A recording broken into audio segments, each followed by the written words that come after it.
There's Johnny. What's up, babies? Good evening and welcome back to the My Crypto Journey live stream. Here for a late night degenerate live stream. All my fellow misfits and degenerates alike, all you people that are staying in like lame asses on a Friday night, I'm here with you. Let's fuck shit up and have a good time. Look at the crypto bubbles. Nothing's happening. We're just hanging out. You know what I mean? We're just hanging out. Now, the title of the video is, of course, is Sam Bankman-Fried innocent? I mean, obviously not. But I did see a video from a influencer, or not an influencer, but a YouTuber, which has some interesting points. And what really made me think about these points was a comment that someone left in the chat this morning about the new CEO of FTX, John Ray, maybe kind of dragging this out just to collect a paycheck. And of course, we are going to watch the final smackdown, the third video in the Logan Paul series from Jake Paul, and it's absolutely insane. And the crazy thing is, the person he's going after, his name is a Crypto King, is really leaning into it. It's like, dude, this is kind of crazy. We'll get into that. Of course, we'll review all that stuff after, but it's going to be a nice little stream tonight. We got some stuff to watch. One's like 15 minutes, one's 30 minutes. So it's going to be a busy night a little bit. So hope you guys are all having a fantastic night. First, let me say what's up to the chat, and we're just going to wing it, man. We're just going to wing it. And yes, I do have nudes of Caroline. Of course, I don't have nudes of Caroline. But if I did, I wouldn't tell you guys, okay? Plus, she's my woman, so, you know, please don't talk about my wife like that. What's up, No Fame Culture? What's up, Al? How you doing, baby? What's up, Eric? What's up, Bree? What's up, Beaver Lumber? Slim Jesus, Downtown Podcast. What's up, baby? What's up, GS? Break out the Angry Orchard. No drinking for me right now. Although we got some other stuff we could do, but you know, maybe we can't do that on camera. Anyways, Slim, we said hi to Slim Jesus. What's up, Maddie? What's up, baby? What's up, Timbo Slice? What's up, Hitoshi? Switching back to the original Shiboshi PFP. Love it. What's up, Nikki? How you doing, baby? Sacco, what's up? Make sure you speak to my manager, Sacco Hunt. What's up, Aussie? Hey, Aussie, Toker, look it. Okay. Yeah. Hope everyone's having a fantastic day. Happy holidays. I love what the fucking crypto bubbles did with this. Isn't this neat? I like this. It's just a little addition, but you know, I like when people get festive. What's up, Big A Armory? How you doing? Says sending you some hydroperoxide for some hair touch-ups. Leave my hair alone. Hitoshi says, I got sick with the flu, had COVID for Christmas last year. Oh my God, dude, that sucks. So you had COVID last year, you had the flu this year? Dude, the flu is bad. Like, I would argue that, well, I got C19 twice, and the first time was bad. The second time was like, eh.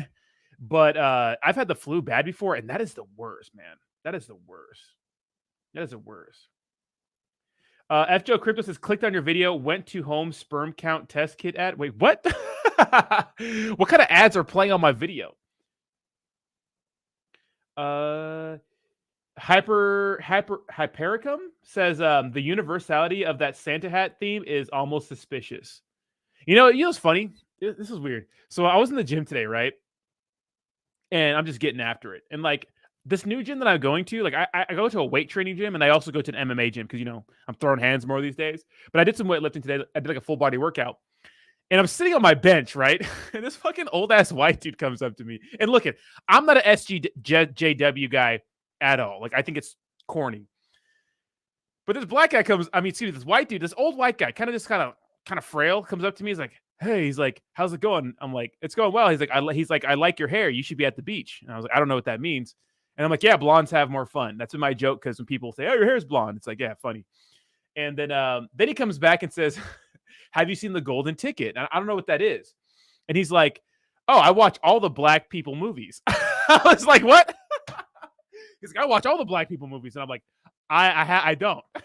He's like, yeah, it has a little Bow Wow in it. And I was like, all right. I was trying to be nice, but he was just off his rocker, right? I was trying to be nice to him. I was like, I haven't heard a little Bow Wow in forever. And then I looked up a little Bow Wow on his Instagram, and he's old. What's up, Awesome? How you doing, baby? I just thought it was hilarious.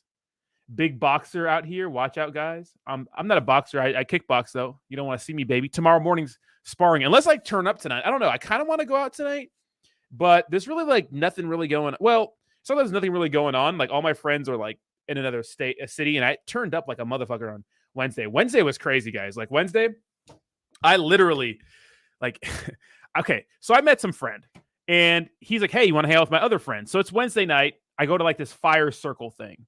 Let's just say I didn't go to bed till like the morning. And then we went out in the morning again. And I'm not going to tell you how I was able to stay up that late, but you could take some guesses. We were having a lot of fun. We were having a good time. And just the people I met and the environment was just absolutely phenomenal. You know what I mean? Phenomenal.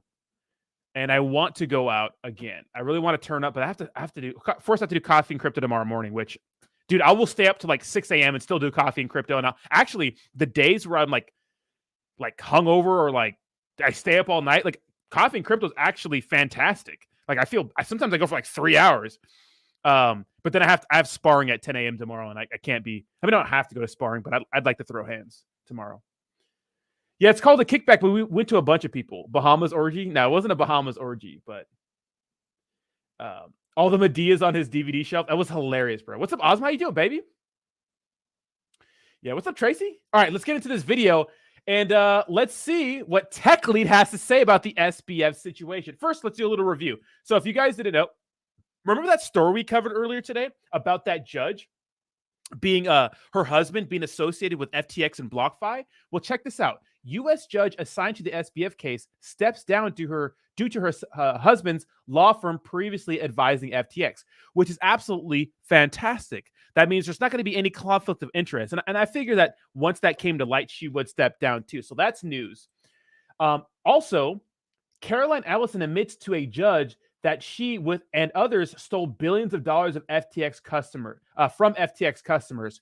Woo! She's pleading guilty. She got a plea deal. I wonder what that deal looks like. Absolutely insane. So the plot is thickening when it comes to that, right? The plot is thickening. And the reason why they were able to get conspiracy, right, charges for SBF is because of people turning on him.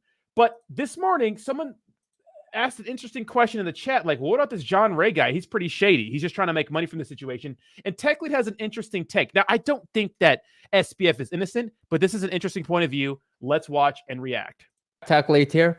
Sam Bankman-Fried has been arrested, founder of the failed FTX cryptocurrency exchange. Today, we're going to take a look at his side of the story, because there's a lot of people online just criticizing him, laughing at him, rejoicing in the downfall of a fellow human being. And quite frankly, I think it to be disgusting behavior. I automatically unfollow anybody who's making these snarky comments, just talking about like, oh, it's going to be so funny to see how much suffering he's going to have to go through in these maggot-infested cells. Oh, look, his parents are crying. Oh, that's so funny. This is the happiest day of their lives. This is disgusting behavior just so that they can save their own bags. Money truly brings out the worst in human nature. And SBF has, according to his claims, been betrayed by so many people in his life. He released a public transcript of his planned testimony, which he was never able to deliver, but in his closing statements, he would say that in his adult life, he has mostly been sad. And I think with maturity and age, something most of us come to understand, there's so much suffering in the world. There's a quote I like, be kind, for everyone you meet is fighting a hard battle. And actually, you never see the successful people turn other successful people down. It's usually just the miserable ones who are casting their misery on others. But let's talk. Now, with that quote, I think there's some truth to that, because look, I'm not talking about SBF, but that is true. Like, just like posting things on Twitter, you have some people that are like faceless. They just say some really dumb shit, right? They some dumb shit, right? So most people are pretty shitty online and those sorts of things. But here's the thing: when he talks about people trying to save their own bags, it's like, dude, the reason why so many people got wrecked because of what SBF and Alameda Research did. But I wonder, and when you watch this video, you wonder too. I wonder, was SBF really in charge of what Alameda Research was doing the whole time? Interesting. Let's continue. Talk about SBF. First off, there are rumors that Caroline Ellison, his ex-girlfriend, snitched on him. Yeah, that's right. So you have to be careful about these ex-girlfriends. But she was out in Hong Kong. What he's saying is that she belongs to the streets. Just kidding. It's a he said, she said thing, right? She's like, he was controlling it all. He's like, nah, I gave her the key. She was running Alameda Research, right? So they're kind of like, you know? Hong Kong for a while. Then randomly she appeared in New York at a high-end coffee shop, which is very near the offices for the FBI and U.S. Attorney's offices. And she was seen in these private group chat rooms with the SBF titled Wire Fraud. So maybe she had enough evidence to bring a case against SBF, collaborating with the SEC FBI. During that time, the SEC also randomly awarded $20 million to some whistleblower, November 28th. So could it be that did Caroline just walk away with $20 million after SBF, her ex-boyfriend, appointed her to run Alameda? She just messed the whole operation up, lost a bunch of money, didn't hedge it correctly, and then she reported the whole thing to the FBI and screwed her ex-boyfriend over. Could that have been the case? Now, Sam Bankman-Fried's public testimony has largely been underreported and not even covered in media, but I think it's interesting to go over. He'll probably deliver parts of this on February 8th when he finally gets a trial. Now, here's where things get interesting. In the planned testimony, SBF will state that, well, last year he was worth $20 billion, today just $100K or less in his bank accounts, but more importantly, he has been denied access to his own personal passwords, data, documents, and accounts by none other than the new CEO of FTX, John Ray, who didn't he himself appoint for the Chapter 11 bankruptcies and is now screwing him over? So the story doesn't add up. It's really weird that why would SBF file for Chapter 11 bankruptcy and then get screwed over by this new CEO? Why would he do that? Was he betrayed? And so SBF says here he cannot access most of his own notes, writings, spreadsheets, data, or email, and Mr. Ray's team has refused to return any of his credentials, even for personal accounts, and refuses to talk to him anymore. So SBF deeply regrets giving into the pressure to sign the forms that precipitated the Chapter 11 bankruptcies, and even though he has reached out to Mr. Ray and the Chapter 11 team numerous times, they just ignore him. Mr. Ray has never responded, nor has he ever reached out to communicate in any other ways, even though SBF sent like 5 emails to him. So I think what really happened was Mr. John Ray, once he came into FTX, was able to lock SBF out of the systems. He had access to all of the company data, financials, information, and narrated it in a way to just throw SBF under the bus. Because Mr. John Ray is a total pro at this, right? He handled the Enron filings and he learned from that. Hey, let's just throw the CEO in jail and then we're going to make a bunch of money. We're going to drain the company finances and pay ourselves and the firms and attorneys and my buddies. And this is the way he makes his money. And so when SBF signed those Chapter 11 bankruptcy forms, he was really signing his own death warrant, which is a really weird way to think about Chapter 11 because he probably thought that John Ray would just come in, properly handle everything. Instead, John Ray came in and just threw SBF under the bus because he's clearly not on SBF's side here. Now, we'll get into that in a bit, but SBF then goes into a timeline of what happened. He started Alameda Research, FTX International, and FTX US. So according to Sam, in 2021, Alameda Research had $100 billion in net asset value. That's pretty decent. It dropped to about $50 billion net asset value pre-Luna. After that collapse, it went to just about $10 billion net asset value. And it was really when Caroline Ellison was running Alameda Research that he states, by the fall of 2022, there was a broad crypto market crash. Bitcoin was down 17%. Alameda's assets were down more than 50%. And so Alameda's hedges just didn't work. And this was something Caroline Ellison was running. Now, to be clear, SBF isn't saying that he's entirely flawless in this whole thing. He is admitting there are things they could have done better. In their dashboard, there were user positions that didn't fully display Alameda's full position size on the platform because of historical accounting quirk. The audited gap. That's pretty big to skip over like that. So FTX dashboard for users position did not display Alameda's full position size on the platform because of a historical accounting quirk. I now believe that Alameda position was over twice as large as what was displayed, which is not good. That's like some sort of backdoor thing or something coded in there where Alameda gets special privileges. So that's a big deal right there. But what I did notice about this, and he's going to get into this here in a second, is that remember it was FTX.com originally that was affected, not FTX US, right?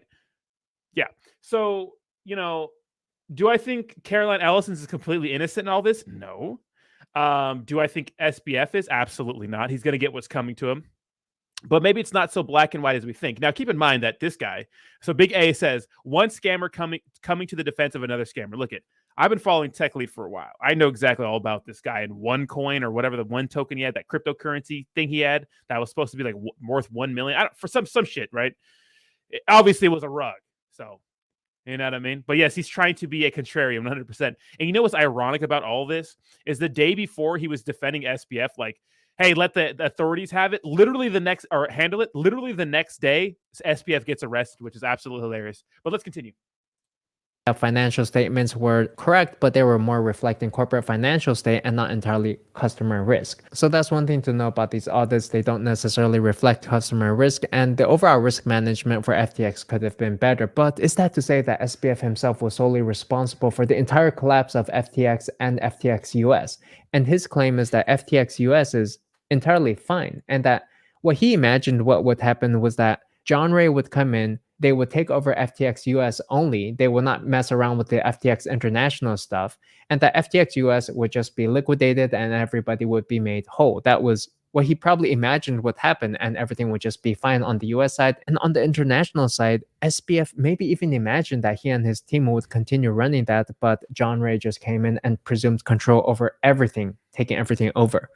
And so here's how the Chapter 11 bankruptcy filing went down. There's this guy, Ryan Miller, who was the general counsel of FTX US, who had connections to this other law firm, Sullivan and Cromwell. He was a former partner there. And so what this guy did was a legal bullying tactic in which he pressured SBF, his friends, and family into filing Chapter 11 bankruptcy with his legal firm, Sullivan and Cromwell. This is like a direct conflict of interest in which they were calling his friends, coworkers, family members, pressuring them to file. There are 19 pages of screenshots. Some of them came emotionally damaged by the pressure. Some came crying to SBF. And they told SBF, they tricked him saying, hey, if you file, you'll get to choose the board chair. So it was at 4:30 a.m. that SBF signed the legal documents. However, later on, they said, oh, you can't choose the board chair anymore. They're going to choose their friend, John Ray. Got him. And so later they would renege on that, betraying SBF. It was only 10 minutes later that SBF received a potential funding offer for billions of dollars to help make customers whole. He immediately instructed counsel to rescind the document. But it was 4:30 a.m. in the morning, and Sullivan and Cromwell lawyers were already submitting on his behalf. But what really happened? Roughly 6 hours later, more than ample time to change course, Sullivan and Cromwell filed the documents with the court against SBF's express wishes and stated orders not to file that. And so then Sullivan and Cromwell came and appointed their own inside guy, John Ray, to manage the FTX bankruptcy proceedings, who just shut everything down, freezing customer access and withdrawals. And so it was the same John Ray working with Sullivan and Cromwell in the Enron case, where they profited massively, $700 million in legal fees. And now they're back playing that same game to drain the company assets of FTX. The Bahamas Attorney General has backed up this claim that it is possible the prospect of multi-million-dollar legal and consultancy fees is driving both the Chapter 11 team's legal strategy and their statements. And so guess what's the first thing the Chapter 11 bankruptcy team did when they got in charge? They wired themselves $4 million. And so the weird thing is... Thanks for the cheese, baby. You know, John Ray's getting paid $1,300 an hour. Come on now. You know he's making money. I don't think that all these other guys are... I can't wait to see everything pan out. Of course, SBF is going to get a lot of time in jail, right? But is Caroline innocent? Is the other guy innocent? The Huang guy? No, absolutely not, right? They're all going to get it, right? But they're telling each other to get lesser sentences. Now, what I want to know, because cops will do this, right? They will try to get some sort of admission out of these people, but it doesn't mean they're going to be safe. They're probably going to get lesser sentences, but they're not going to be, they're not going to be like significantly less. So I wonder when this is all settled and done, maybe in a year or two, right? Because these things take time. How big is the percentage of responsibility going to be distributed to everybody? Interesting. Sam Bankman-Fried's claims has been and continues to be that FTX US is entirely solvent. It is John Ray who is saying that, hey, this isn't solvent. We need our bankruptcy teams. Let's bring in Sullivan and Cromwell. Let's pay ourselves $4 million. We want that $700 million bankruptcy payout. Let's bring in all of our legal team and lawyers and everybody. Let's get ourselves paid. John Ray is making $1,300 per hour here. So these people are trying to get that bankruptcy going, even though SBF is saying, hey, it's not really bankrupt. What are you guys doing? It's fine. So that was the issue with FTX US, right? Supposedly, they were good. It was just FTX.com, right? That was the issue at first. I remember that. And then I remember, like, out of nowhere, he filed for bankruptcy. And then he said he didn't want to do it. In fact, he said that, oh, no, we have the money to make people whole, at least on FTX US, which is interesting. But of course, once you file bankruptcy, then they went ahead and got John Ray and his team in there. And of course, they're here to make money and those sorts of things and really get down to the bottom of things. Now, of course, they get paid for their work. That's their rate. I don't know however they work that out, and they're good at what they do. That's why they handled many other of these big scams and schemes and those sorts of things. That's why they put these people in it. Because think about it. When it comes to posting bail, SBF, like, his bail was $250 million. The next person The biggest bail set next to him was Bernie Madoff for $10 million. That's less than the 10% SBF had to post, right? And if you guys didn't know, what I found out later on today is that one, we know his parents put up their home as collateral, right? Some say it's 2 million, some say it's 4 million, but it's like you still need 25 million. I guess there's two anonymous people that put up the rest of that, right? And it will be on the hook if SBF flees or those sorts of things for all that money, right? Let's continue. SBF states FTX US was not affected and remains, to his knowledge, fully solvent, and FTX International is a separate entity. So SBF's argument is that American customers were protected, at least until Mr. Ray's team took over. To his knowledge, FTX US is and always has been solvent. And in fact, all customers of FTX US could and should be made whole immediately. And it is true, if you recall, FTX US withdrawals were working just fine even after there were problems with FTX International. It was only when John Ray came in and became CEO that he just froze everything. That is true. That is really true. FTX US was working fine. That is true. And that's why I thought it was weird. I was like, oh, I thought it was fine. Why are they declaring bankruptcy? Usually because what happens is that you can't do shit and then you're stuck for like in limbo for like a week or two. And then they say, oh, we're filing bankruptcy. And you're like, oh. So that part is true. And yeah, that should be public information. So Hypericum, are you like, is that trolling it? Anyways, he says, because it says come at the end, which, come on now. He says, who paid that bail? That should be public information. It should, right? I don't know. I have no clue. But BitBoy Crypto came out with the video today, and the first 2 minutes of the video, he's just saying that he doesn't know if it's real information, but he thinks it is. Apparently, they were able to track SBF's Bitcoin wallets, and they think that this may have been a way that maybe he posted bail or just had extra money. Because from what we know, SBF told us he only had $100,000 to his name, Now, there's another massive claim here by SBF, and it is that John Ray has absolutely no jurisdiction over FTX International, but John Ray just assumed control over all of FTX. Right? When you think about it, a Chapter 11 bankruptcy proceeding is really just under US law. You only have access to FTX US, supposedly, but John Ray came in and just said he's going to control everything, FTX International, just everything. And SBF didn't expect that when he filed Chapter 11, which I don't think he really understood what he was doing. And so SBF states, FTX International is headquartered in the Bahamas. It is a Bahamian entity, and it is not included in the Chapter 11 bankruptcy filings, and that it was John Ray's team, which is run out of the US, that initiated an asset seizure of FTX International, a company run from the Bahamas, regulated in the Bahamas, and servicing non-US clients. So where does John Ray get the jurisdictional authority to seize FTX International assets when he's only managing FTX US? These are two entirely different companies.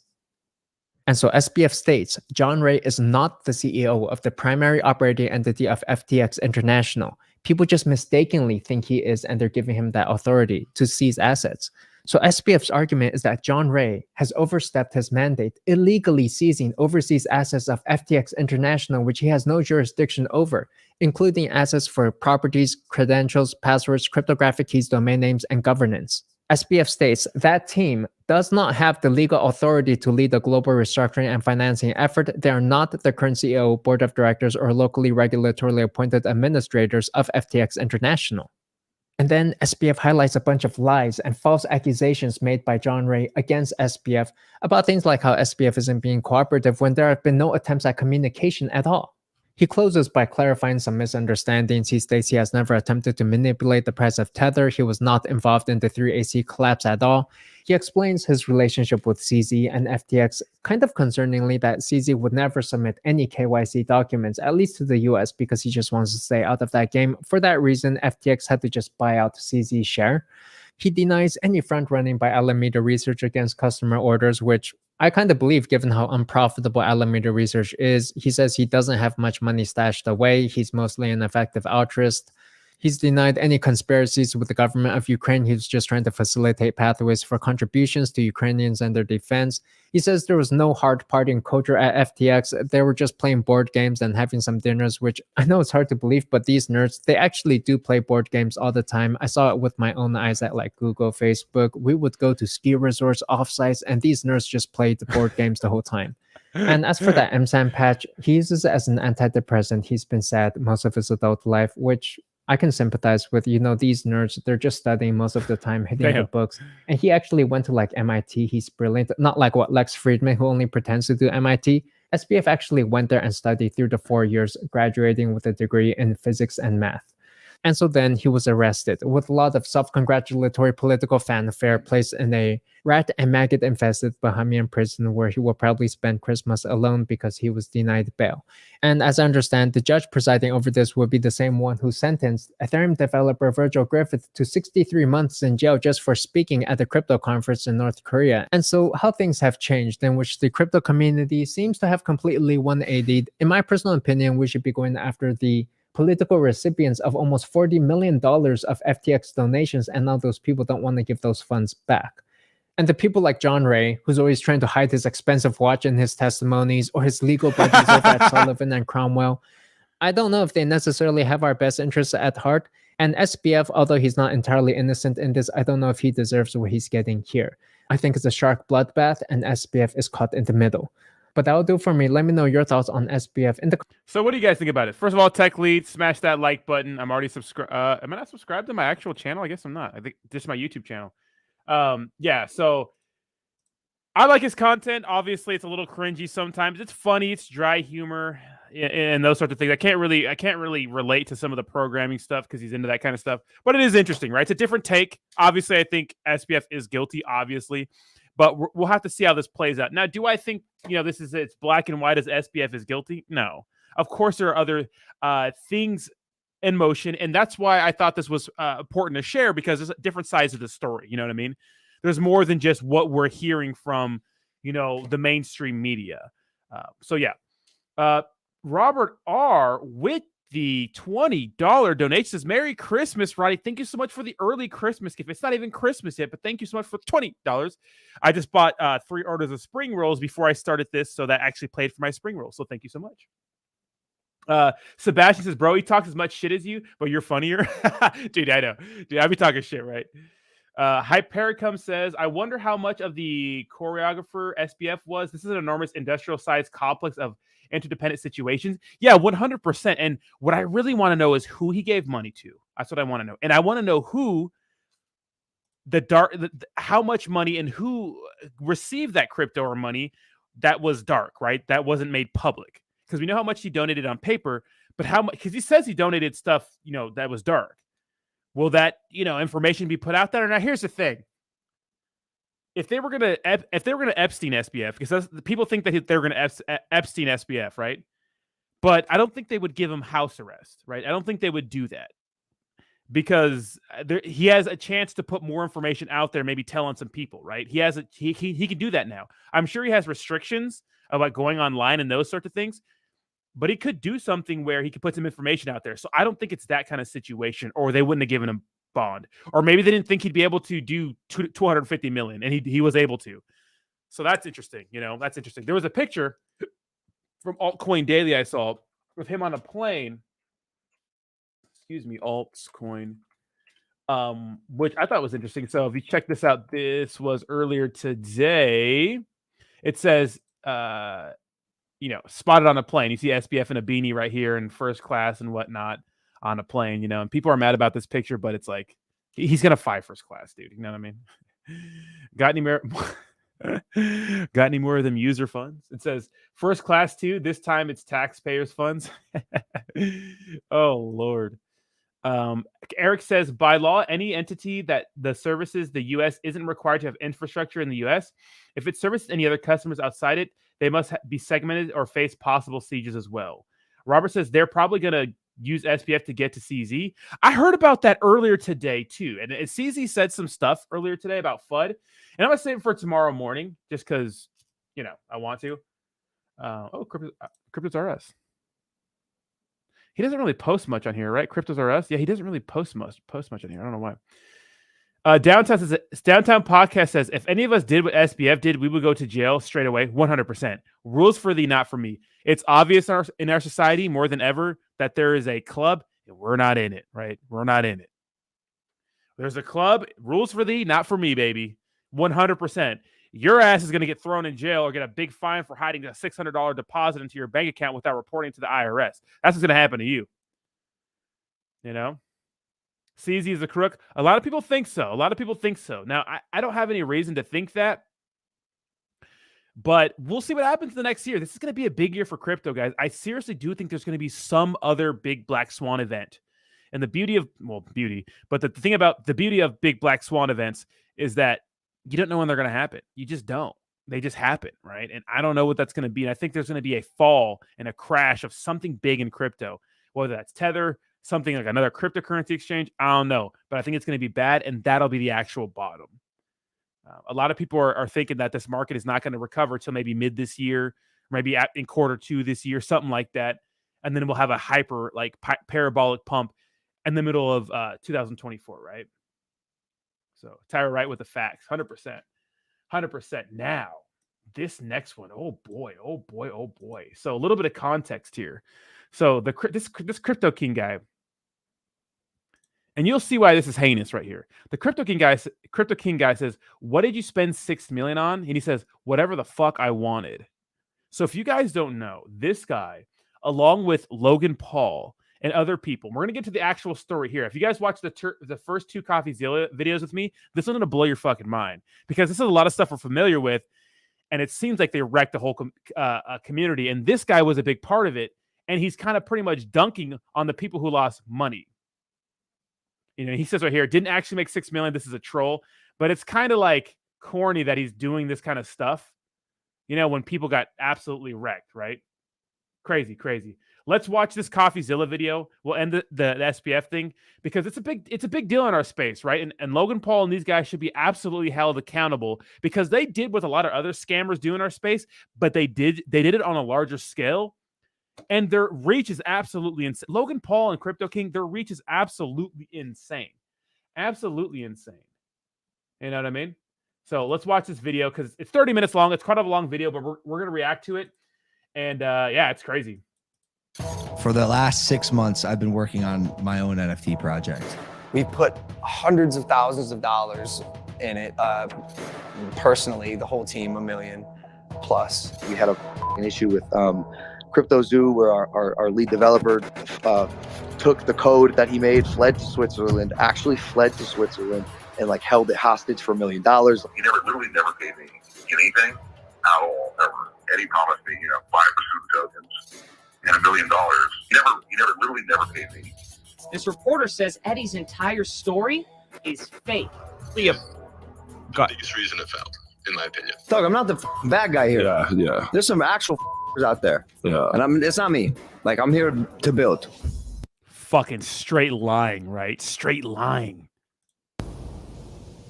First of all, this editing is... Welcome to part 3. So far, we've discovered fake orphans, millions of dollars stolen, and a cast of sleazy characters. But now, it's time to put it all together. What is the truth? And who's to blame?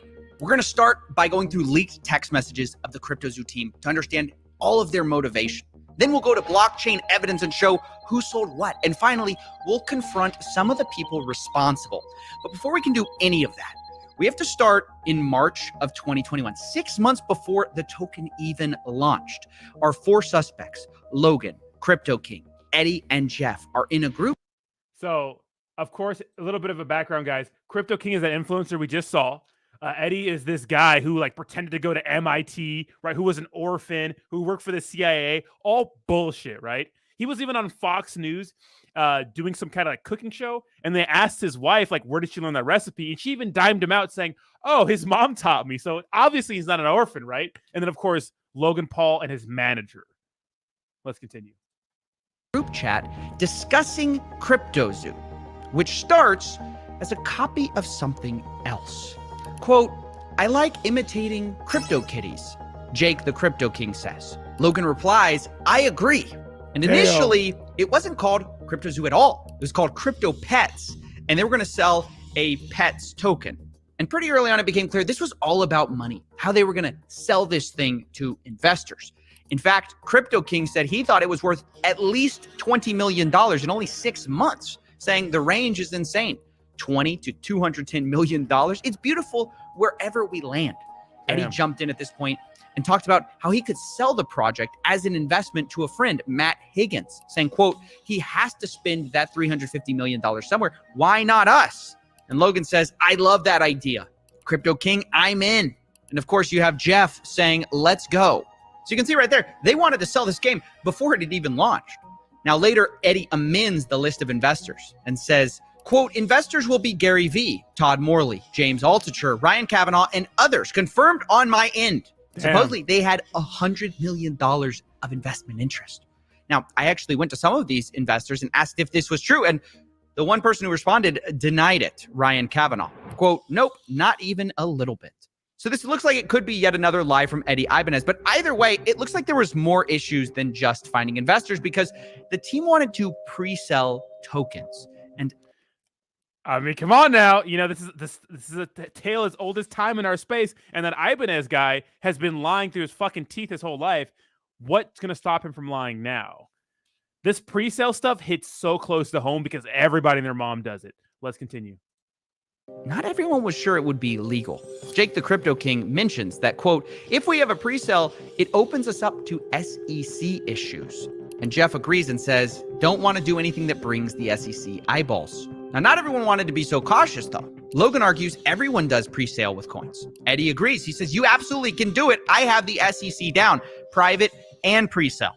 And honestly, it was quite the dilemma for this team who wanted money. You know, do a pre-sale, make millions, but, you know, you have these potential legal issues. Don't do it, you make less money. So Crypto King comes up with a middle solution. He says, if we can't sell, no pre-sale. We can still trade them in the liquidity pool. And this is the start of a new disaster, which takes a bit of explaining. Now, just so we're clear, a pre-sale is where you sell investors coins, usually at a discount, before you've launched. And then when you launch, you give them those coins. Now, like I said, the team didn't want to do that. So what they did instead was they bought the tokens on the open market right after launch. But they tried to get clever with it because they didn't actually announce that they were launching this coin at all. They stealth launched it on June 11th and didn't announce this token through Logan until August 18th, meaning that's grimy. These guys stealth launched a token to buy into it a month before they even decided to announce it. That's so grimy, especially because what do you think they're going to do? Right? What do you think they're going to do? You're going to be exit liquidity once you get the announcement, right? Let's continue. They had all that time to silently buy up as much of the supply at a steep Fucking discount as they wanted. And the idea here was that doing this, the team could get these tokens extremely cheaply, which is kind of like a pre-sale, but, you know, without all the SEC troubles. And Crypto King makes this clear on June 7th when he says, quote, launch of the liquidity pool is where huge money will be made because you get in cheaper. And then says, we, the team, begin buying out the liquidity pool. Once the team has exhausted funds for the liquidity pool buying, we send the contract address to friends, family, investors who want to be able to get in. Damn. So obviously the plan is we buy first, then we give it to our close friends and family, and then maybe the public eventually, right? Damn, son, that's so shady, bro. I mean, we see this all the time, remember? All the fucking time.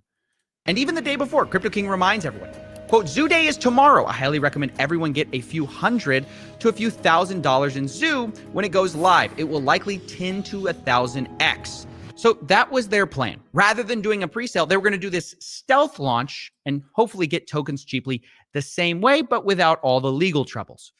Or at least that was the plan. Because on stealth launch day, this is where things first started to go wrong for the team. At first, everything seemed to go normal. The team sat in a circle and literally bought it out as planned. But the next day, Crypto King says something odd.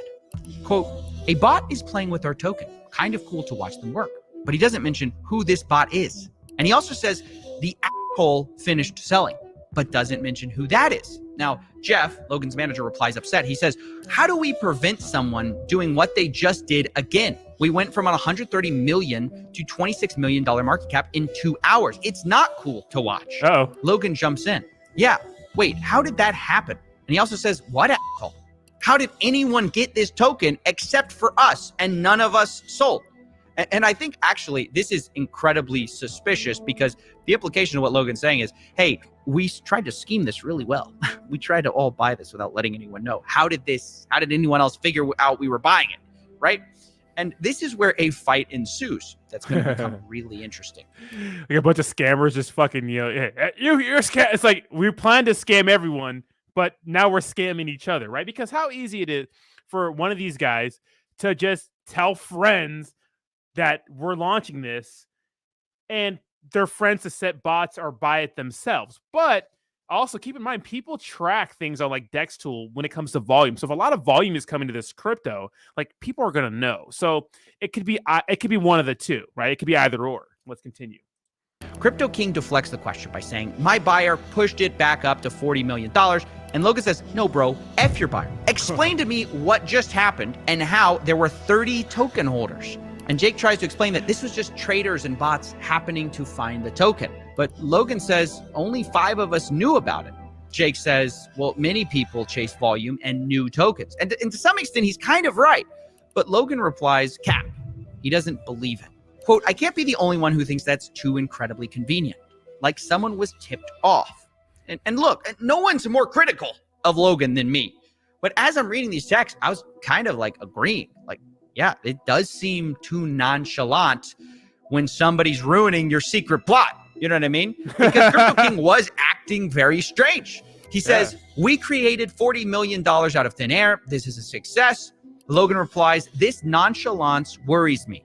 F 40 million. It was at 120 million, which again, it's all about the money with these guys.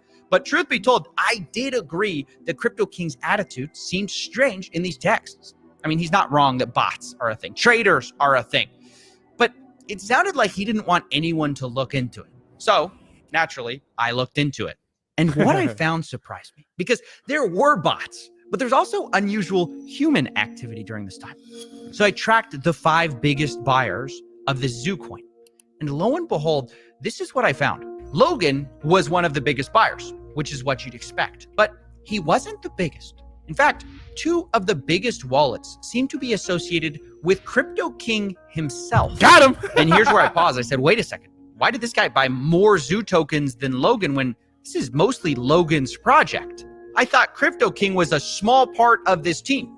And so to get more info on this, I actually got access to an internal meeting note from the day of June 11th, which they called Zoo Day. And in it, we find actually some interesting information. We see that 5 founders bought in. They apparently were, quote, trading in circles until each person maxed out. But on the list of buyers and how much they spend are only 4 people, when we know 5 people bought. We have Danny, Logan's assistant, for 20K, Logan Paul for 100K, Jeff at 100K, and Eddie at 100K, but Crypto King is nowhere to be found. And yet, on the blockchain, I have him putting in $200,000 worth. And this number, by the way, seemingly is confirmed in a conversation I had with Crypto King, where he said, my 200K investment. And the reason this is important is because Spaghetti-O. It does imply that something shady was going on the day of the stealth launch, because Crypto King had a relatively small role in this whole project. He was the advisor, but it wasn't that big of a deal. Like you can see from the internal meeting notes, they have a breakdown of who's getting what in terms of founder tokens. And like Logan Paul's getting 51%, Eddie's getting 30%, Jeff's getting 10%. Jake's only getting 5% of tokens, but he has the most of these like stealth launch tokens, which makes no sense.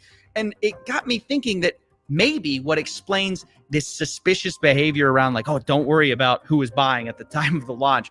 Maybe that's explained because perhaps no one knew that he was buying up large parts of the token supply. Maybe he was buying it to sell later. Now, of course, that's speculation. So that's why I confronted Crypto King on all of this. But before we get to that call, let's address the elephant in the room. Logan didn't accuse Crypto King of being a scam. It was the other way around. Crypto King told Logan Paul he was a scammer. And the question is, why? Well, to answer that, we have to go from June, the stealth launch date, to September 1st, the official launch date of CryptoZoo. September 1st, cryptozoo.co. Now, the day of the launch was a bit strange because you might... These motherfuckers, these are all these guys right now. You're a scammer. You're a scammer. Let's continue. Think, well, they already have a token, right? But the first thing they did was actually create a new Zoo token with a different code, but the same name. And they actually airdropped all the holders of V2, baby. Hey, we're doing a V2. the first Zoo token with an identical amount of those coins on the second Zoo token. So you might be wondering, why did they do that? Well, maybe it's to change the smart contract, but maybe it's because of what they did do. They blacklisted some of the holders. In other words, they didn't airdrop to everyone, including Jake, the crypto king. They excluded his wallets so it couldn't get these Zoo coins. Jake texts the group about this the next day, saying, quote, "The Zoo team made a major error this weekend. They chose not to communicate, mint a new token, and airdrop it to whatever wallets they determined fit. This decision came from Eddie and Logan, and I had no part in it. 11,250 wallets before the airdrop, under 11,000 after. They chose to blacklist and ban over 200 wallets. Now, who those wallets are, I have no idea."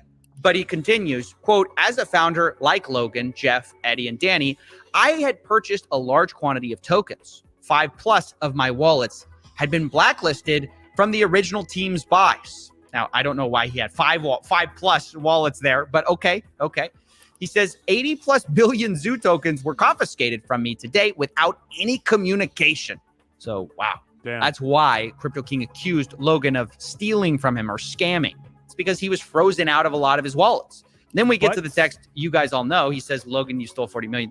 You're a scammer. You're a con artist, all that stuff. You betrayed your community. The reality is you aren't that guy." And Logan responds, "Oh, Jake, trust me, bro. I am that guy." Q, in the arms of an angel. And look, I mean, what do we make of this? Well, I don't know. I can't root for either of these guys because it sounds like Logan stabbed him in the back, but it sounds like Crypto King may have stabbed him in the back in the first place, right? Because it does appear like he bought tokens that maybe everyone didn't know about. So I'm really not a fan of anyone in this situation. And by the way, this whole thing was structured so misleadingly from the beginning. I have to talk to you a bit about it because you might think that these tokens were the only tokens they had, but it's not even true. In the distribution section of Zoo's white paper, they say there's 2 trillion tokens, and a quarter of that are allocated to development, marketing, and founders. Those aren't even the tokens we're talking about right now. Because isn't that crazy? How this is a tale as old as time in our fucking space. The same thing. The crazy thing is like these tokens that they're not even like he said, they're not even the tokens that they were talking about. Crazy. Because they claim that those tokens were locked up for 6 months, and then afterwards, 10% was unlocked every month. And if that's true, there would be no reason for these funds to be blacklisted, right? Why would you blacklist something that would be locked up? And the answer is because, well, the founders had more than one set of tokens. Not only did they supposedly have these founder tokens that were locked up and couldn't be sold, these stealth launch tokens were different from that. It's like a whole different thing. And the tokens that they bought, that all of these guys bought, they could sell at basically any time because they weren't locked up, which is a massive problem. And this fact was explicitly laid out in their meeting notes with only one rule. They say, quote, "No selling until $200 million market cap, and don't impact the market more than 3%. And not impact the market more than 10% in a day." And by the way, this is basically conspiracy to manipulate a market. You know, they're literally having insider rules for. And that's the thing right here. That if this is probably illegal, like actually illegal, like jail for Logan Paul in this crypto, right? Am I fucking, how to sell, but we're going to look past that, right? Because these rules eventually kind of changed. A text from Logan's manager, Jeff Levin, came to the group chat, Zoo founders, saying, "Guys, new and absolute rules. No one is to sell or transfer any Zoo. Logan's going to make the call when we can make moves." And Logan replies, "Your tokens do not leave your wallet. This is a game." Now, that all sounds well and good. Don't sell your tokens. But the reality was, I mean, they're just kind of trusting each other because these tokens that they're talking about, they're unlocked. They're not locked up, and they could sell it at any time. And I guess the question on my mind is that why Crypto King's tokens were blacklisted? Because they thought he would sell?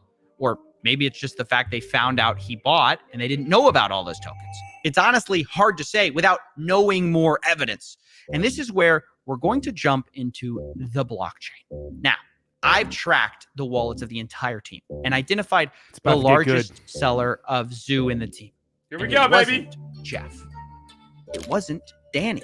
It wasn't even Logan. It was Crypto King. Crypto King, Damn! by my calculations, millions of dollars. And I know what you're thinking. How's that possible, right? I thought his tokens were blacklisted the day of the official launch. How could he sell that much? Well, the answer is that not all of his tokens were blacklisted. He had even more tokens behind the scenes. And what's worse, the CryptoZoo team actually gave him back a lot of his blacklisted tokens, which I guess you can see as a good thing or a bad thing, because he then turned around and sold those tokens, right? And from my blockchain analysis across his blacklisted tokens he got back and the tokens that he had squirreled away the whole time, he ended up making $6 million. Okay, remember that post I told you earlier? This is Crypto King. He says, "What did you spend the $6 million on?" He said, "Whatever the fuck I wanted." It shows his fancy watch and boats and stuff like that. And then he says, "Didn't actually make $6 million. This is a troll." Crazy, right? That's crazy. I imagine, you know, it's like, dude, come on. You know what I mean? Like, you know, are you trying to like get people to hate you? Right? Let's continue. Let's continue. He did this by sending out tokens from these larger wallets to dozens of smaller wallets, selling it, and then sending the money to final cash out wallets. So I used those final wallets to calculate the amount he made. Now, I know, look, it's a lot to accuse someone of selling $6 million in a project that doesn't even work. It's a giant scam. So I wanted to give him a chance to defend himself. So I got on a call with Crypto King. And here's what he said when I finally revealed that I knew he had sold. It's going to change the whole story. Yeah, I'll go on the record for you. And yes, I'm going to show you the text message that said we can sell at these ascending market caps. And literally, I'm 100%. It sounds like your biggest issue with me is that I sold. And if that's your biggest issue with me, that's the truth. Wow, that is a big admission. Selling tokens for a project that you're an advisor on when the project has never been delivered. Although Crypto King insists that it wasn't $6 million and he wasn't trying to rug a project. In fact, you know, really, he might be the one who got screwed over in all of this. Like, I didn't sell $6 million worth. That's going to be other wallets, but that's probably not going to be able to be me being able to be proven, except for them saying, can you send BNB to all these different wallets for me? Which that I'll be able to show you that I was giving BNB to the whole team. I'll also be able to show you that I was a 5% holder of the Zoo tokens that I was promised to be given over the 3-month period, was never given. I can also show you that I was frozen out and was never given the 15 billion tokens back that I paid for in cash. Okay. I'll show you all of those things on the record, and then you can also say that I did sell, which is also true. Yep. But as long as that's accompanied with he was a founder that was supposed to be given 5% of the project and was never given a token or paid, worked for almost a year on the project. As long as that goes in with it, then at least that tells my side of the story so people understand that it's not like I was trying to run a project. It's like I put $250,000 into a project plus 6 months of time, and the founder never did anything he said he was going to do, and then hired a bunch of devs that didn't do what they were going to do. And every time I gave advice, the advice was I was told to fuck off. So it can be that story, or it can be he sold all this amount and he got in early. Well, yeah, that's like 1% of it though. Incredible. He sounds like he views himself as the victim. Which is kind of crazy. And Biz says something interesting right here. He says, guys, you ever make $6 million and aren't sure if the way you acquired the money is completely legit? Don't fucking flex on social media. Drive a Toyota and wear a damn G-Shock. Crypto King says, hold my fucking beer. Oh shit. And Logan Paul blocked Coffeezilla, right? And this is 11 hours ago. Look at money doesn't make you happy. Really, bro? You ever try crying in a Lambo? It's like, dude, out of touch. Look, I'm not a hater, right? I like people who make money and they flex, whatever, do your thing, you made that money. But like, in light of all this, I would probably like not post shit like this, right? Right? I don't know. Call me crazy. Maybe I'm out of touch, but a little nutty, right? A little nutty. A little nutty. Let's continue. Or at least like he got screwed too, which just has to win the gold medal for me for mental gymnastics. Because I mean, he literally had put $200,000 into this and he says he made millions of dollars. Even if you take him at his word that he didn't make the full 6 million, he admits to me later that it might be a pretty close guess. He tells me via text, quote, I don't care if you tell people I sold a few million and leave it at that. Well, okay, $6 million, a few $1 million, it's millions of dollars, right? millions of dollars when you only put in $200,000 into a project that's never been delivered, doesn't work, scammed people out of their money. How is he saying he's the one who's in the wrong? Well, in his view, what he did was not wrong. It might have been arguably unethical, but it wasn't illegal. And what Logan did, well, that was illegal. You can say the timing was bad and it was inappropriate to sell, but the reality is I bought tokens open market and sold them open market. So there was nothing illegal about that. Ethically, arguable. The rest that Logan did to me was ethically wrong and illegal. You know what's fucking ethically wrong? Getting into a project with these other people who are already paid. Like, these guys are already wealthy. It's like, why do you need that much more money? I don't get it. You know what I mean? I don't get it. You know, why do you need that much more money? Like, especially if you're Logan Paul. Like, what the fuck, you know? What's up, Legal Alien? How you doing? Hating on Volt as he does. Did you do a promotional video earlier, Legal Alien? What's up with that, huh? What's up with those people, huh? Yeah. But yeah, man, it's like, how much money do you need? And like, to me, like, what's more distasteful is just these posts, right? Like, come on. First of all, that's a fresh ass watch, right? Come on, look at that. Look at that thing's clean, right? Got the Lambo going on, you know what I mean? Like, God damn, boy. You know what I mean? Damn. Let's continue. Now, what do I think of all this finger pointing? Well, I think it's pretty wild to try to make yourself look like the lesser of two evils when you made millions of dollars and investors lost millions. I just do. Now, at the same time, I want to be fair to Crypto King. He's not the only one who sold here. But I also have to say, not everyone from the founders did sell. For example, Jeff, Logan's manager, to my knowledge, never sold. Neither did Logan Paul, which was a huge surprise. That's crazy, all their right? wallets that I tracked, held on to their tokens, which is good. And to their credit for a game that doesn't work. But you know who did sell? Eddie Ibanez. Damn. The guy who didn't pay the initial devs, the supposed MIT orphan. Yeah, from what I could see, his initial wallet got a ton of Zoo, sent it to a bunch of smaller wallets, and then sold off, kind of like Crypto King. And for my calculations, he made about $1.7 million. Damn, now, boy. I have to tell you that, like Jake, I tried to confront him and give him the opportunity to defend himself, but he never replied to my emails or my phone calls, and we're just going to have to leave it there. But we're not done with the money just yet, because we still need to talk about the eggs. Remember, we talked about how they profited from Zoocoin, but they also made millions from eggs. According to their own internal meeting notes, they plan to make about $3 million selling these eggs for 0.1 ETH a piece. And that's not far from... What I want to know is who leaked these conversations and how did Coffeezilla get them? You know what I mean? Damn. Damn. And I wonder if, because I know in California, if you record a phone call, you can't legally play it. You can't record a phone call without the other person's knowledge. So I wonder where Coffeezilla lives and how legal it is to record phone calls like that. That always boggles my mind, because I can't imagine these guys are cool with Coffeezilla, sharing their phone calls. You know what I mean? But I was like, dude, how did he get this information, right? And how did he get their wallets? Some people are sloppy with wallets. They will not open new wallets for transactions. I've been there, done that, got the t-shirt. Sometimes I don't want to open up a new wallet, and you can follow everything. But the best way to go about anything is just open up a new wallet every time you're doing a transaction or something like that, and send money from your Coinbase to that wallet, right? Because Coffeezilla was able to track Logan Paul's SafeMoon wallets too, right? So he's been on that ass. Let's continue. From what I calculated, they actually did make, which was about $2.5 million. In the meeting notes, they say they're going to clear expenses and then do payouts. But payout who? They don't say. And these expenses are referencing an earlier note suggesting Eddie and Logan had both spent $300,000 each, which I'll say is not $1 million. But okay, we'll give it to them, right? So they got paid back their $600,000, but where does the rest of the money go? Well, on the Ethereum side, there's one payout for $364,000 to one wallet, and another $1 million to another. They both are Coinbase addresses, so we don't know who exactly that is, but clearly someone on the team made a lot of money from these NFT egg sales that do not work.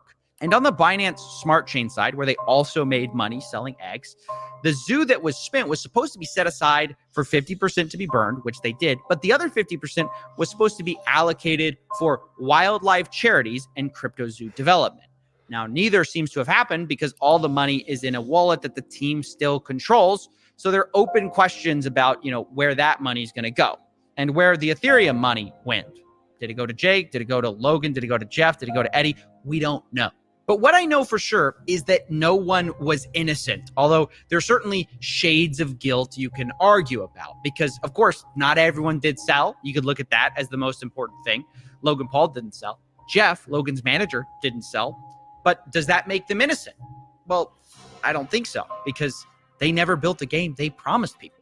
Logan Paul specifically got millions of dollars spent on this game on the promise of the technology that he never built, that his team never built. And he never addressed the failure except to blame his developers who weren't paid.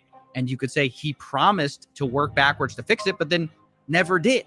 But at the same time, it's clearly not just Logan's fault either because there are major team issues, right? You've got Eddie selling millions of dollars of Zoo and then allegedly not paying developers. You've got Jeff, who was warned about Eddie, who kept him on the team anyways. And then after they fired Eddie, seems to also have failed to pay developers on time.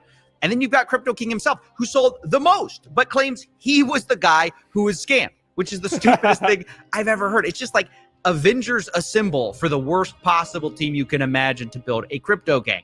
And so, unsurprisingly, it turns out a lot of these guys backstabbed each other. And so finding a way to wrap this up was difficult because it's hard to assign exact proportions of blame. Because if you focus on any one person, you kind of miss why this project failed. CryptoZoo, at the end of the day, did not fail because the price went too low. CryptoZoo failed because they never built a functioning game that they promised. Really, the number one. So what I've noticed is that there was an NFT project a little while ago. It's funny. You better get vaulted, legal. Get vaulted right now. What's up, Gingy? How you doing, baby? What I've noticed, remember that those kids who got like in trouble from the actual SEC, I think it was, where they launched a project, but they didn't fulfill the roadmap. And that's why they got in trouble. And why I think that projects like Saitama and other projects are probably going to be okay, because it feels like they're fulfilling their roadmap. This CryptoZoo thing, I don't know, because they said a bunch of things. It's proven that they did a lot of insider shit. They wanted to get them and family members in on the project before anybody else. Remember, it was more than a month before Logan Paul announced it to everybody else, right? Then they blacklisted a bunch of wallets. Then they launched a V2 and dropped everybody, a lot of people, especially these core guys, a bunch of tokens. So is this like black and white illegal? It seems like it's extremely illegal, right? Especially since they didn't fulfill their roadmap, haven't delivered on shit, right? And wait till we get to the end. This is a sad part. Let's continue. One problem, even bigger than people selling millions of dollars of tokens, was that they never paid the developers on time, as boring as that is.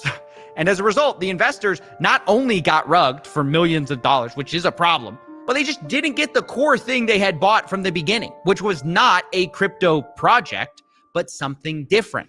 I'm excited to launch my game. You keep using What's up, Sir Better Than You? How you doing, baby?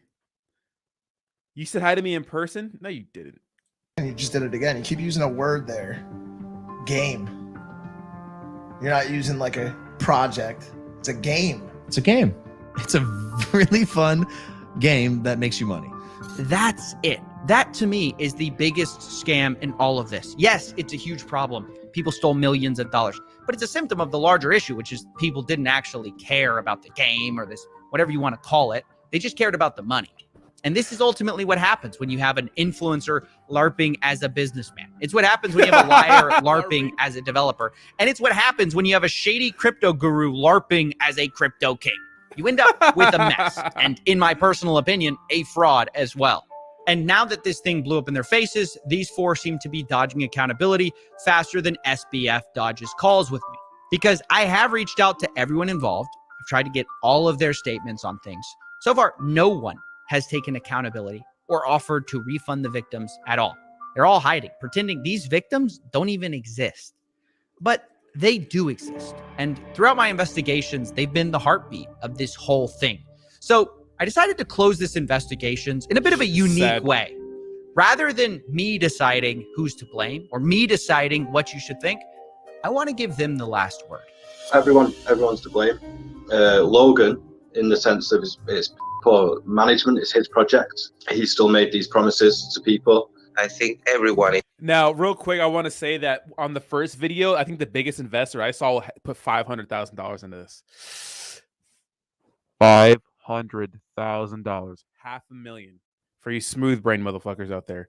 That is a lot to put into this fucking shitcoin. And honestly, if you have that money, and I don't even know if that guy could have. I don't know. He seemed like he was doing okay, but I'd be a little distraught if I lost $500,000. But you're thinking about like Logan Paul. You have to think, oh, this thing's for sure gonna pump, right?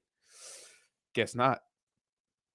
It is to blame, including Logan Paul, of course, because he was the one in charge of this, and he was responsible for all of this mess.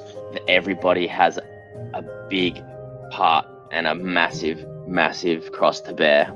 Each one of them scammed the project in their own way, and then off to the sunset they went.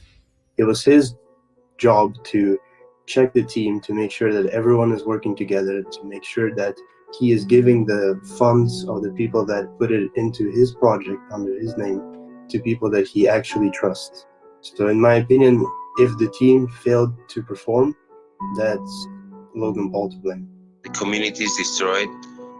People is angry. They just want their money back. They just want their normal lives back. Reimburse those loyal fans that they have, or how to rebuild the project, actually deliver on the project. For those who are still holding their eggs, like I am, for those holding the zoo coins. So maybe they could just deliver what they promised, and that would give some redemption to this fiasco. He's not said a word. That's as bad, or almost as bad, as taking the money. It's the not coming out and just being a man about it. At least we deserve to know what was happening behind the scenes while we were waiting for almost a year and a half. The fact that we're hearing this information, not from Logan Paul, but from pretty much an investigator. Now, what's interesting about what John says, he says, people get into crypto to make money, not play games or to be part of some silly community. Now, let's be honest now. A lot of these investors, I know sad music aside, a lot of these investors probably invested into this shit because they thought Logan Paul would pump their bags and they're going to sell. Do you think anybody was in this for the tech? To be honest, really? No, I don't think so. But does that mean that they shouldn't be delivered? They shouldn't get what they invested in. They were supposed to be delivered, right? Which was a game, right? It could have been a shitty game, but you got to come out with something. Right? I mean, let's be honest now, right? Let's be honest. You know what I mean? We know why people get into some of these shitcoin plays because they want to make some money. No one's in it for the tech. So few people are in crypto for the tech. A lot of people are in it to make money. You know what I mean? And I know a lot of you guys in the chat are too. I am too, right? I like the tech. I'm here for it, but what's investing? You got to make money, right? But doesn't mean you could just blatantly scam people like that, right? Because some people, I'm sure, are in it for the tech, but I think the vast majority are not. It really says a lot. What did this loss mean to me? It meant a lot. Not just personally, because I lost quite a lot of money. My kid and also my wife were invested. It was like telling a kid that Santa doesn't exist or something like that, because she really believed in all that game. She really believed in Logan Paul. Kids look up to that kind of people. So it was some kind of broken dream. My mum was invested. My sister was also invested. So, my daughter even had a couple of the eggs and animals, which the loss for them hurts the most because obviously it's just not nice to see. For somebody to win, somebody has to lose. That's a gamble you take, whether you get into crypto or not. I got in knowing that I could lose, which is fine. That's on me. But I thought if I lost something, it would be because I sold at the wrong time, or the game didn't earn as much as I thought it would, and therefore my things weren't as valuable. But you never go into it thinking it's not something that they're going to just sell out from underneath you, because they could make so much more if they actually delivered on what they said, even if they delivered on close to what they said. And that's the thing, is you don't think they're going to rug you because there was so much money in a game wallet. Ultimately, at the end, the way I see it is it was fraud. Logan could have put out the red flags, told people to stop investing more into it, because people were investing into this project until the very last minute, where the ship was still just sinking down the ocean, and people were still putting their cash into it. If I was on a call with Logan Paul, I would ask him, where did his redemption arc go? Damn. He was on such a good streak, going about his YouTube career and boxing as well. And it's sad to see that because of money, once again, we have degraded down to stealing from his viewers. What would I say to Logan Paul and his team if I could?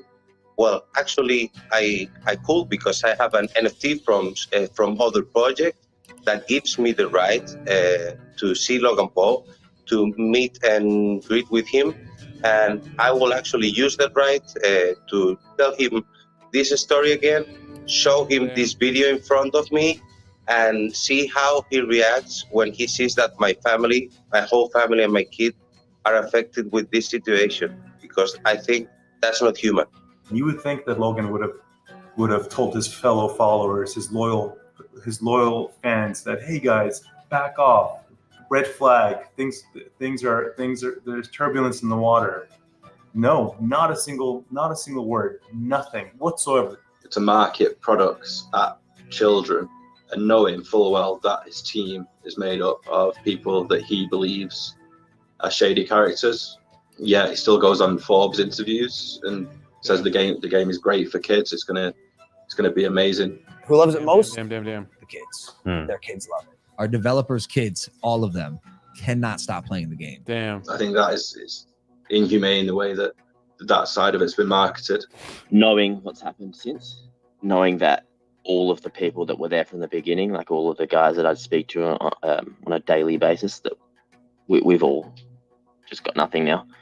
Ideally, I just want to say I'll see you in court. Damn.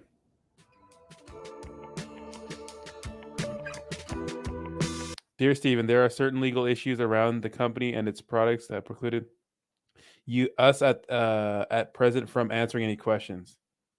Wait, what is this from Logan Paul?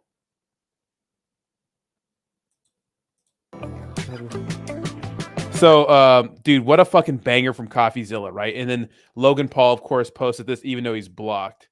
So Logan Paul posted, while I generally appreciate Steven's, of course, this is Coffeezilla, creative genius and exceptional work ethic, I mean that. This one is simply not true. When appropriate, all bad actors will be exposed, explained, and held fully accountable. I'll speak further on Impulsive. Is that a show? On January 3rd. So that's interesting, right? So I wonder what excuse he's going to give them. And I guess somebody wrote him this thing. He said, note from a passenger next to me. I needed this right now. Thank you. I'm so sorry to bother you. I'm sure you just like to have a normal and a relaxing flight. I just like to say that your videos helped me through a rough patch in my life, and I will always be grateful. You made me laugh, blah, blah, blah, blah, blah, blah, blah, blah, blah. Yeah, so, you know, it's kind of crazy, right? This is kind of crazy. Nutty. You know, he's probably fucked, dude. I don't know, you know, of course, like Coffeezilla is not the authorities, right? And who knows how good his tools are. What's up, Alter Journey? How you doing?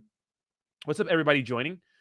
You know, but I'm interested to see like if any like people like law enforcement will look at this, because from what I'm seeing, it's pretty cut and dry. Like it's black and white that, oh yeah, this is actually fraud. Crazy. And so Coffeezilla clapped back, which is hilarious. Do you guys remember when Jake January 3rd Q in the arms of an angel? Coffeezilla trolling, bro. Okay, because you guys remember when Logan Paul went to that certain forest in Japan where people go to self-delete themselves, and took a picture next to a dead body. Remember when he put that on the fucking internet or on a thumbnail? I don't know what's wrong with some people. Like the Paul brothers are geniuses. They are businessmen. They are savvy. They are creative. They have an insane work ethic. They are millionaires, not because of an accident, but because they work hard, right? But they do some dumbass shit like that. Like there's a thing, you know, that your frontal lobe in your brain where an idea goes to before you fucking or do it or say it. They skips that with these guys sometimes. They do some crazy shit, you know. But what's crazy to me is like, how much money do you need? Like the Safe Moon thing, and now this is like, how much money do you really need? Like all this for a quick, they said 20 to 100 something $1 million supposedly. All that for this? Crazy. Yeah, crazy. Gingy says, I invested my entire family's money into an unproven and shady tech, and now you should all feel sorry for me and my complete lack of anything resembling intelligent investing. 100%. But what does like projects like Saitama and other what do they do? Who do they target? The kind of the investor that's kind of not really informed, right? Or people that are just straight degenerates. Because there are people that are actually fucking stupid and think that these projects are actually going to be that they think they're going to be really good. And there's people who are like, hey, I'm going to get in this shit, make some money, and get the fuck out because Logan Paul's pushing it. It's going to go crazy. So that's the difference, right? There are people, guys. There are legit people who believe, like still believe in Saitama to this day. I get comments randomly like, if Saitama's been building, man, you're fucking, why don't you say good things about them? I'm like, because you're just, I don't think you understand. Like, that's where we were. It's our crypto journey. This is where we're at now. So it's going to be very interesting, but Tyra says, isn't Logan really well off financially? If so, why risk such a lush lifestyle to get involved with fraud? No clue. I don't know. Because I think they just want more money. I don't know. They have a good podcast. But remember, this is last year. So I don't know. Yeah, if you're investing your family's like in your life, like significant amount of money into like a shit product like this because you're a degen and like your family's like livelihoods on the line, that's your fault. Right? That's your fault. They target people living on hopium. Yeah. Logan should have. Oh no, Drone, no, Drone, no. Ship countdown, yeah, ship countdown pissed me off. I think that was so stupid, dude. That was that, and they made like they act like it was not a big deal. That's a big deal. Drone says, "Be nice to see a real boxer beat the everything. Should have Logan and piss on his head once he's laying there knocked out." Yeah, I think you mean Jake Paul, right? Yeah, Jake Paul. Actually, Jake Paul, I commend him because, you know, as a person who's a millionaire and already like rich as fuck. You guys have to understand, like a lot of prize fighters, UFC fighters, boxers, they do what they do to get to a point where they can make that crazy money, and then like their work ethic kind of drops off a cliff. Like there will be rare fighters who just keep killing it throughout their entire career, but a lot of fighters, and I'm talking about people like maybe Conor McGregor, who got this insane wealth by working hard for like maybe 10 straight years, or I don't know. He worked really hard, and Conor McGregor just kind of fell off because making so much money, he doesn't even need to get up in the morning and train like that. You know, he doesn't need to be sacrificing his health and wellness and cutting down and dieting all the time and skipping out on you know, partying and stuff like that to fight because he's already rich. Why would he need to do that? Why don't you spend time with your family?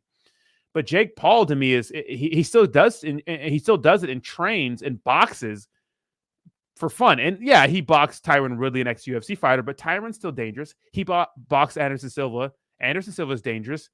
I mean, Ben Askren is questionable, but I do commend him for that, for fighting people. But yeah, if they fought a real boxer, a legit boxer, they'd probably get hurt really bad. But I don't think Jake Paul's as bad as people think he is. I think he's actually pretty decent.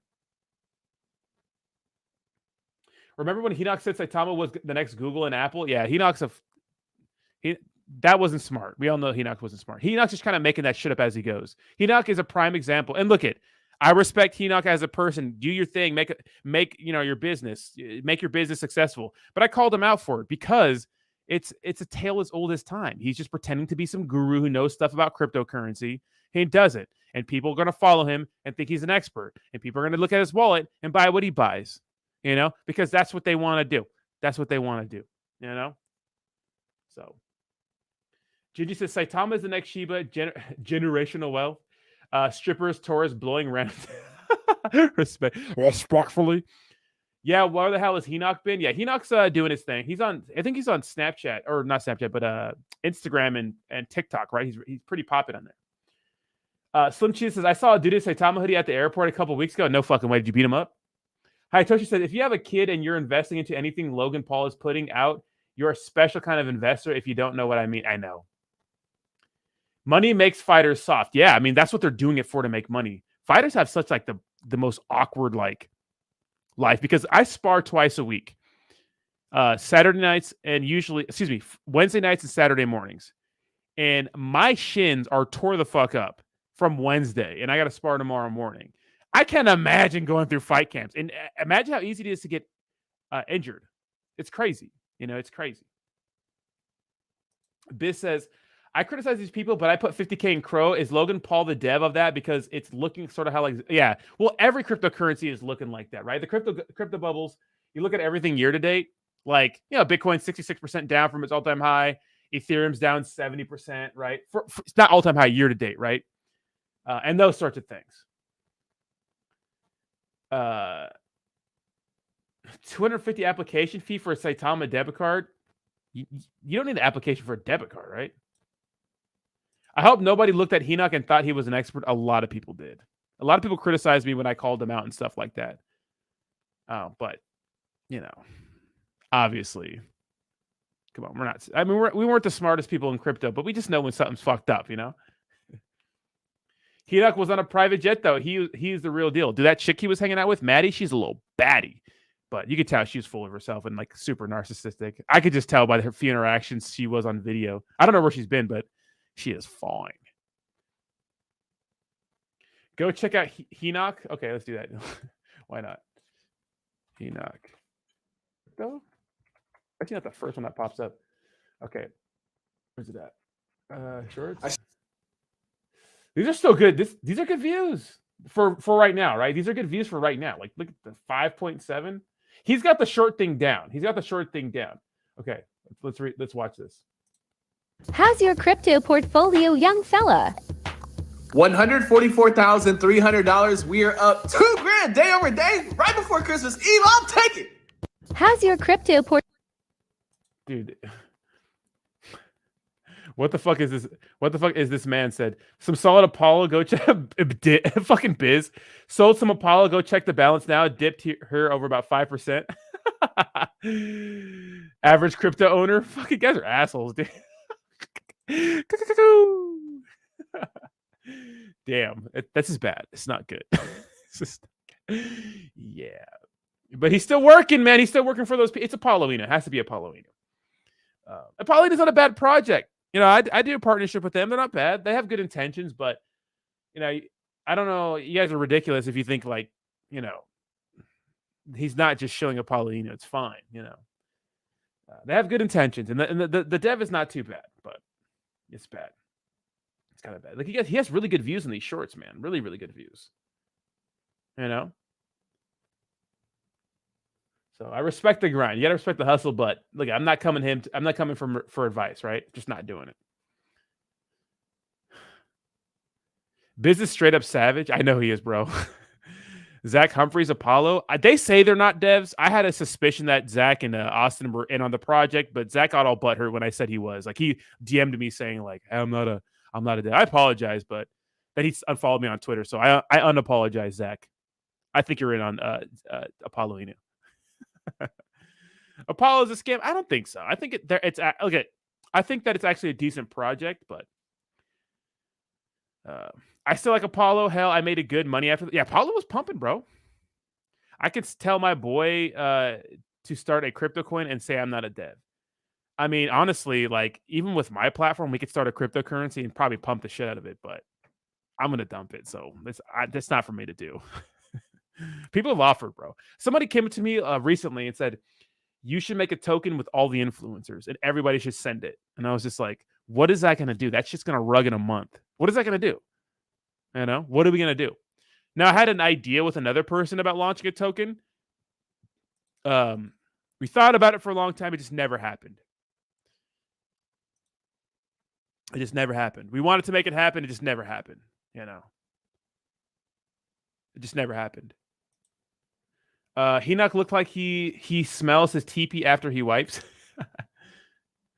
Apollo, all I'll say is one YouTuber could have ended the entire chart of Apollo if they sold their bag. Yeah, well, they can't sell all of it. They'd have to sell it like, you know, increment. Actually, how is Clear Crypto's doing? You know? Let's see. How's Clear Crypto? Are they still making content? Yeah, they are. They are. It's funny that my video is like one of the top ones. Did you guys see my video? Thanks, guys. Appreciate it. And make sure you guys subscribe down below. Appreciate you guys stopping by. We'll see you in the next video. Fuck yeah, I love transparency, baby. Let's check Twitter. All right, how's Clear Crypto's doing? All right. Guys, launching. They launched an hour ago.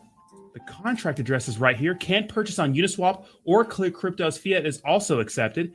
Oh, baby, let's go. I must be early if they launched an hour ago. Plug it into the old DEX tools. All right. $280 in liquidity and a market cap of 22 million. Okay, that's a little weird, but it's not that strange.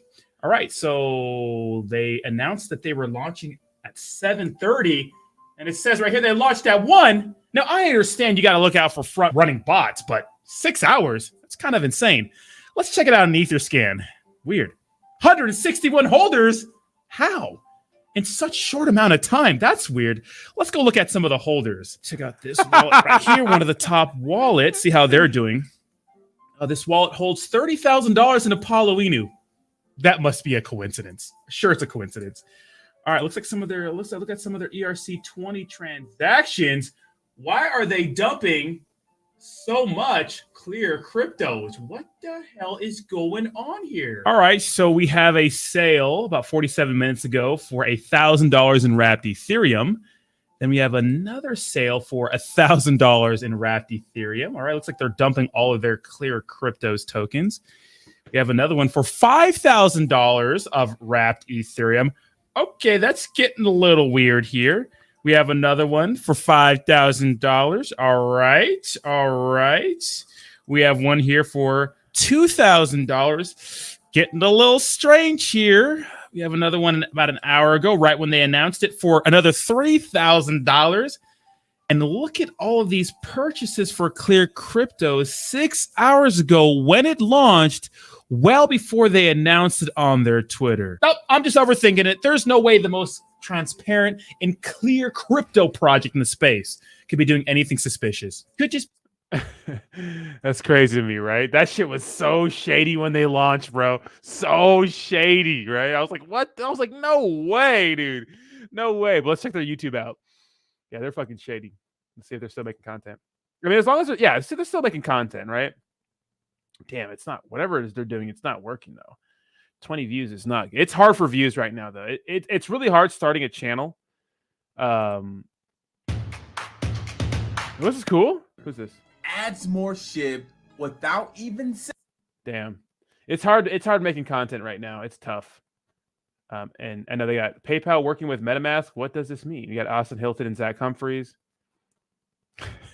Shit. Yeah, not good. No bueno. Not the best, man. Not the best. But yeah, hey, do your thing. Maybe it'll pump in a bull market, but I doubt it. Just another fucking wrecked ass project. Yeah, Sandstorm got wrecked. You guys know what else is going on in the drama land? So apparently, Feltron is saying, he's alleging, I'm not saying this, apparently, Bollocks token from Crypto Bollocks, we all know who that is. Apparently, he said, "What's up, Jesse T? Hey, how much blow did you do today?" Says, Crypto Bollocks is threatening to sue me and claims he has hired a private investigator to follow me around, all because I exposed the fact that he has sent over $700,000 ETH from the Bollocks deployer to his personal hot wallets. So apparently, he's accusing of Bollocks, Crypto Bollocks, of scamming people, which...